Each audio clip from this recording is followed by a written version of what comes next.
안녕하십니까, 호쌤입니다. 2024년이 밝았습니다. 다들 새해 복 많이 받으시고요. 저희가 2023년에 처음 이런 영상을 제작하겠다라고 말씀드린 장소에 다시 왔습니다. 서울숲에 왔고요. 이 서울숲에서 2024년을 다시 새롭게 맞이하고 있습니다. 저희가 작년에 2024년부터는 애칭으로 좀 불러드리고 싶다라고 해서 공모를 했었죠. 많은 애칭들을 추천해 주셨어요. 호시기, 호야, 호돌이, 애호박, 호박꽃, 호박, 많은 애칭들을 추천해 주셨고요. 너무 감사드립니다. 그 중에서 이제 저희가 다 좋은데 어떤 것들이 부르기도 좋고 의미도 있을까를 고민을 하다가 호박이라고 하는 애칭으로 불러드리기로 했습니다. 그 이름을 추천해 주신 그 의미들도 굉장히 재미있더라고요. 호는 이제 서로 호자, 그래서 서로 대박 나세요라고 해서 호박. 그리고 이제 우리가 그 보석 중에 호박도 있잖아요. 그런 여러 가지 의미들을 담아 주셨더라고요. 그래서 2024년부터는 호박님들로 불러드리도록 하겠습니다. 호박님들 새해 복 많이 받으세요. 이번 영상에서는 이 계절에만 볼 수 있는 또 독특한 어떤 나무들의 모습이 있거든요. 줄기의 모습과 겨울눈의 모습, 이런 겨울에만 볼 수 있는 그런 모습들을 한번 살펴보려고 하고요. 겨울에 나무 공부를 열심히 하시는 분들은 이제 줄기나 겨울눈이나 이런 나무들이 가지고 있는 우리가 평상시에 잘 보지 않는 특징들을 보게 돼요. 그리고 그것들이 나중에 이제 잎이 푸르러졌을 때 잎 모양만 가지고 구분하는데 한계를 느낄 때 이런 줄기와 겨울눈을 같이 더해서 우리가 나무를 구분하게 되면 훨씬 도움이 많이 되거든요. 그래서 우리 호박님들은 겨울에도 집에만 계시지 마시고 산으로 들러 가셔서 겨울나무들 열심히 한번 들여다보시면 좋을 것 같습니다. 여기 아주 탐스럽게 생긴 겨울눈을 만든 친구가 있어요. 이 친구는 목련 종류입니다. 목련 종류들은 이렇게 겨울눈을 크게 만들고요. 그리고 겨울눈을 털로 이렇게 감싸서 따뜻하게 보온을 유지합니다. 그리고 그 옆에 보시면 큰 눈 옆에 작은 눈들이 있죠. 큰 눈은 내년에 탐스러운 하얀 꽃을 피울 꽃눈이고요. 요 옆에 있는 작은 눈들, 요 눈들은 내년에 잎을 만들 잎눈입니다. 잎눈. 제일 끝부분에 꽃눈을 만들고 옆쪽에 이렇게 잎눈을 만드는 걸 볼 수가 있어요. 이제 이 친구가 목련 종류인데 무슨 목련인지 알려면 우리가 겨울에는 좀 탐정놀이를 할 필요가 있습니다. 여기 이렇게 흔적이 남아있는 경우, 이런 잎들을 가지고 우리가 그 나무가 어떤 나무인지 조금 더 정확하게 감별할 수 있죠. 이렇게 잎을 펴보면 잎이 갑자기 좁아졌잖아요. 그래서 이 친구는 목련 중에 백목련이라고 하는 걸, 남아있는 이 마지막 잎새 한 장을 가지고 우리가 확실하게 이름을 붙여줄 수가 있습니다. 여기 은행나무가 있는데요. 우리 은행나무 그러면 이제 노란색 잎을 달거나 은행을 달고 있는 모습만 생각하는데 겨울에도 은행나무는 비교적 쉽게 구분이 되는 나무입니다. 수피는 이렇게 세로로 좀 깊게 갈라지고요. 짙은 회색 빛을 띱니다. 그리고 특징적인 건 저 위쪽을 한번 보시면 은행나무들은 단지가 매우 잘 발달을 해요. 그래서 이제 잎이 다 떨어지고 나면 저 단지들이 꼭 그 꼬마전구 달아놓은 것 같은 그런 모습을 하고 있어서 저 단지들을 보면 겨울의 은행나무를 금방 찾아볼 수 있습니다. 여기 관목이 한 그루 있는데요. 철쭉입니다. 철쭉. 여기 보시면 여기도 아직 작년의 흔적이 좀 남아 있어요. 연글지 못하고 그냥 말라버린 작년 열매입니다. 철쭉 열매가 남아 있어서 이 친구가 정확히 철쭉이라는 걸 확인할 수 있고요. 그리고 전체적인 수형이나 숲이나 이런 것들로도 진달래 종류인 것을 확인할 수 있을 것 같아요. 이 친구는 겨울눈을 보시면 이렇게 좀 동그랗고 통통한 겨울눈을 만들죠. 친구는 보통 꽃을 피울 때 잎과 꽃이 워낙 붙어 있기 때문에 이 눈은 복합눈일 거예요. 이 눈 안에 꽃과 잎과 이런 것들이 다 한꺼번에 들어있는 그런 눈인 거죠. 그래서 이렇게 통통하고 큰 눈을 만드는 겁니다. 수피가 독특해서 우리가 수피만으로도 금방 알아볼 수 있는 큰 나무 중에 하나, 플라타너스라고 많이들 알고 계시는 양버즘 나무입니다. 양버즘 나무. 군복처럼 생긴 저 수피가 마치 우리 버즘 핀 것 같다라고 해서 양버즘 나무라고 부르죠. 공식 명칭은. 근데 플라타너스로 많이들 알고 계시는 바로 그 나무입니다. 여기 지금 가지가 떨어져 있는 나무인데요. 플라타너스는 높이가 너무 높아서 우리가 직접 저 나무의 겨울눈을 볼 수는 없고, 떨어진 가지를 통해서 한번 살펴보도록 할게요. 이 플라타너스들은 좀 독특하게 겨울눈을 만듭니다. 어디에서 만드느냐면 요 떨어져 나갈 요 입자루 있죠. 입자루 안쪽에다가 겨울눈을 집어넣어요. 그래서 이 입자루가 이렇게 뚝 떨어지고 나면 그 안쪽에 이렇게 겨울눈이 들어 있습니다. 이런 식으로 입자루 안쪽에 겨울눈을 만들어서 잎이 뚝 떨어지고 나면 이렇게 겨울눈이 드러나는 그런 친구들이 있어요. 그래서 가을에 떨어진 플라타너스 잎을 이렇게 한번 주워서 보시면 이 안쪽에 구멍이 뻥 뚫려 있죠.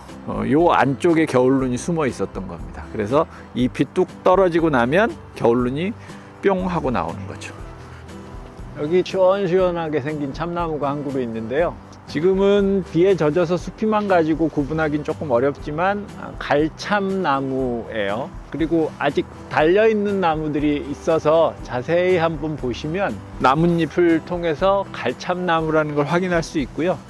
위에 있는 나무가 좀 어려우시면 이렇게 땅에 떨어져 있는 잎들을 잘 찾아보시면 온전한 모습을 하고 있는 나뭇잎들이 있을 거예요. 보시면 잎자루가 확연하게 드러나죠. 그래서 이 나무는 갈참나무라고 하는 걸 우리가 알 수 있고요. 겨울에는 많은 것들을 우리가 상상해 볼 수 있는데, 저 끝부분에 있는 가지들을 한번 보시면 가지들이 시원시원하게 생겼죠. 굵직굵직하게. 저렇게 시원시원하게 굵직굵직하게 생긴 가지들은 보통 큰 잎을 달고 있는 나무라고 하는 것을 얘기해 주는 단서들입니다. 갈참나무가 잎이 크잖아요. 그러다 보니까 가지들도 저렇게 큰 잎을 안전하게 달기 위해서 큰 가지들을 만드는 겁니다. 그래서 이런 갈참나무들은 겨울에 보면 1년생 가지들이 시원시원하게 굵직굵직하게 뻗어 있는 것들을 볼 수가 있어요. 여기 참나무가 한 그루 더 있는데, 코르크가 아주 두껍지 않게 적당히 발달한 걸로 봐서 이 친구는 상수리 나무입니다. 저 위쪽에 잎들이 아직 달려 있어서 좁고 긴 잎을 보면 상수리 나무나 굴참나무 종류 중에 하나라는 걸 알 수 있고요. 이 코르크를 보고 그 중에서 상수리 나무라는 걸 금방 짐작할 수 있습니다. 그리고 저 위쪽 가지들을 한번 보시면 좀 전에 봤던 갈참나무하고는 달리 잔가지들이 좀 섬세하죠. 이 친구는 잎이 그렇게 크지 않기 때문에 선이 굵은 가지를 만들 필요가 없어요. 자잘한 가지를 여러 개 만들어서 잎을 여러 개 달아야 되거든요. 그러다 보니까 가지도 확연하게 굉장히 섬세한 모습을 나타내는 걸 볼 수가 있습니다. 여기 또 수피가 독특한 나무가 한 그루 있어요. 이렇게 세로로 갈라지면서 좀 두꺼운 종이장처럼 이렇게 벗겨지는 그런 특징을 가지고 있는 나무고요. 우리나라에서 자생하는 나무는 아니고 외국에서 들여온 나무입니다. 개수나무라고 하는 나무인데, 친구는 겨울눈이 참 독특하게 생긴 나무 중에 하나입니다. 겨울눈을 보시면 이 친구는 끝부분에 이렇게 꼭 2개씩 겨울눈이 달려요. 여기도 2개, 여기도 2개. 겨울눈이 달리는 모습을 보면 내년에 그 친구가 어떻게 자랄지를 가늠해 볼 수 있거든요. 이렇게 똑같은 눈이 2개씩 달리는 모습은 내년에 여기서 똑같이 2개가 가지가 나온다라고 하는 걸 상상할 수 있잖아요. 그래서 개수나무 그 가지 뻗음을 한번 보면 이렇게 2개씩 갈라지고 또 2개씩 갈라지고, 이게 이제 눈이 그렇게 달리기 때문에 가지가 날 때 이렇게 2개씩 갈라질 수밖에 없는 구조로 애초에 눈이 형성이 되는 겁니다. 마치 사슴 발굽처럼 이렇게 2개가 달리기 때문에 가지는 당연히 이렇게 2개씩 뻗는 거예요. 그리고 나서 위쪽을 쭉 보시면 계속 2개씩 갈라집니다. 2개씩 갈라지고 또 2개 갈라지고 2개 갈라지고, 굉장히 재미있는 가지 뻗음을 보여주는 그런 나무 중에 하나예요, 개수나무가. 그것들이 다 눈이 달리는 형태에서 우리가 추정을 해볼 수 있는 내용들입니다. 여기 살구나무가 있습니다. 살구나무. 이제 처음 식물 공부 시작하시는 분들이 봄에 많이 헷갈려하는 나무 중에 살구나무하고 벚나무들을 많이 헷갈려 하세요. 근데 겨울나무를 공부하시면 두 나무를 헷갈릴 일이 거의 없습니다. 둘은 수피가 완전히 다르거든요. 이 친구 보시면 수피가 이렇게 세로로 갈라지는 그런 모습을 하고 있죠. 근데 나중에 이제 벚나무 한번 다시 살펴보시겠지만, 벚나무는 가로로 피목이 생겨서 이 수피만 봐도 금방 구분할 수 있어요. 이 친구는 겨울눈을 굉장히 많이 달고 있죠. 한 곳에 눈이 3개씩 다 달려 있고, 가지 끝에도 여러 개의 눈이 달려있는 이런 모습들을 볼 수 있는데, 장미과 애들이 보통 이렇게 겨울눈이 여러 개가 많이 모여 달리는 이런 모습들을 보이는데, 벚나무도 그렇고 이 살구나무도 그렇고 봄에 꽃을 굉장히 많이 피우잖아요.